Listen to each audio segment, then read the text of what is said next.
Hello বন্ধুরা, good morning. তো আজকে আমরা আজকে সরস্বতী পুজো। তো পুজোর দিনে বাপের বাড়ি চলে এসেছি। আর সেখানে এসে দেখো আমরা সব বোনগুলো মিলে কেমন মাঠ চলে এসেছি। সর্ষে ফুল দেখতে পেয়ে আর থাকতে পারলাম না, তাই সবাই মিলে চলে এলাম। তো চলো শেষ পর্যন্ত ভিডিওটি দেখতে থাকো, আশা করি তোমাদের ভালো লাগবে। আমরা এখানে অনেক অনেক সর্ষে ফুল দেখে পরে অবাক হয়ে গেছি। আসলে আমার মেয়েও ছোটোর থেকে কোনো দিন দেখেনি মাঠ, তাই আজকে ওকেও দেখাতে নিয়ে এলাম।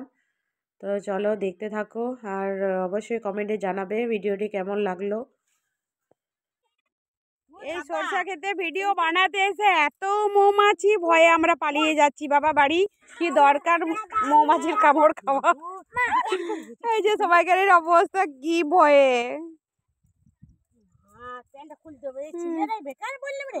কাদাতে পায়ের কি অবস্থা দে। ই বাবা, চল চলে যাবি, চলো এখানে সামনেটাতে করবো। আমরা ভিডিও আর বানাতে পারলাম না মৌমাছির ভয়ে, তো তাই কটি করে ফুল তুলে নিয়ে চলে এলাম। তো চলো এবার বাড়ি ফিরবো। তো ভিডিওটি কেমন লাগলো অবশ্যই কমেন্ট করে জানিও। আর এই পর্যন্তই, টাটা।